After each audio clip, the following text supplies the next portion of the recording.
Hello ಮಕ್ಕಳ, ನಾನಿಲ್ಲಿ ಎತ್ತು ಏರಿಗೆ ಎಳೆದ್ರೆ ಕೋಣ ನೀರಿಗೆ ಎಳೀತು ಅನ್ನೋ ಗಾದೆನ ಎಕ್ಸ್ಪ್ಲೇನ್ ಮಾಡಿ ಹೇಳ್ತಾ ಇದ್ದೀನಿ.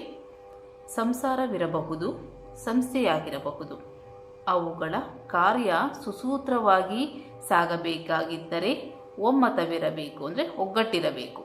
ಅದಿಲ್ಲದೆ ಕೆಲವರು ಹತ್ತ ಹಲವರು ಹಿತ್ತ ಎಳೆದಾಡಿದರೆ ಕೆಲಸವಾಗುವುದಿಲ್ಲ, ಇಲ್ಲವೇ ಆಗಬೇಕಾದ ಕೆಲಸ ಹಾಳಾಗುತ್ತದೆ. ಎತ್ತು ಏರಿಗೆಳೆದರೆ ಕೋಣ ನೀರಿಗೆಳೆಯಿತು ಎನ್ನುವ ಗಾದೆ ಇದನ್ನೇ ಹೇಳುತ್ತದೆ. ಸಂಸಾರದಲ್ಲಿ ಗಂಡ ಹೆಂಡತಿ ಒಮ್ಮನಸ್ಸಿನಿಂದ ದುಡಿದರೆ ಸಂಸಾರ ರಥ ಸುಸೂತ್ರವಾಗಿ ಸಾಗುತ್ತದೆ. ಆಗಿಲ್ಲದೆ ಗಂಡನ ದಾರಿಯಲ್ಲಿ ಹೆಂಡತಿ ಹೋಗದಿದ್ದರೆ ಅಥವಾ ಹೆಂಡತಿಯ ಮಾತಿಗೆ ಗಂಡ ಸಮ್ಮತಿಸದಿದ್ದರೆ, ಅಂದರೆ ಒಪ್ಪದಿದ್ದರೆ ಸಂಸಾರದಲ್ಲಿ ಸಾರವಿಲ್ಲದಂತಾಗುತ್ತದೆ. ಸಂಸಾರ ರಥ ಮುರಿದು ಬೀಳುವಂತಾಗುತ್ತದೆ.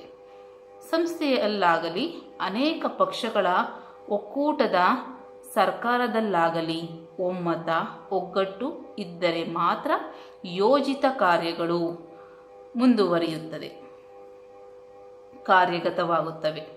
ಅದಿಲ್ಲದಿದ್ದರೆ ಸಂಸ್ಥೆ ಮುಗ್ಗರಿಸುತ್ತದೆ, ಸರ್ಕಾರ ಉರುಳುತ್ತದೆ. ಹಾಗೆಯೇ ಗಾಡಿಯನ್ನು ಸರಾಗವಾಗಿ ಎಳೆಯಲು ಎರಡು ಎತ್ತುಗಳಿರಬೇಕು ಅಥವಾ ಎರಡು ಕೋಣಗಳಿರಬೇಕು. ಎರಡು ಕೋಣಗಳಿರಬೇಕು. ಆದರೆ ಒಂದು ಎತ್ತು ಇನ್ನೊಂದು ಕೋಣವಾದರೆ ಎತ್ತಿಗೆ ಎಳೆಯುವ ಆಸಕ್ತಿ ಇದ್ದರೆ ಕೋಣಕ್ಕೆ ನೀರು ಕಂಡೊಡನೆ ಬೀಳುವ ಬಯಕೆ ಇರುತ್ತದೆ. ಆಗ ಎತ್ತು ಗಾಡಿಯನ್ನು ಒಂದೆಡೆಗೆ ಎಳೆದರೆ ಕೋಣ ಮತ್ತೊಂದೆಡೆಗೆ ಜಗ್ಗುತ್ತದೆ.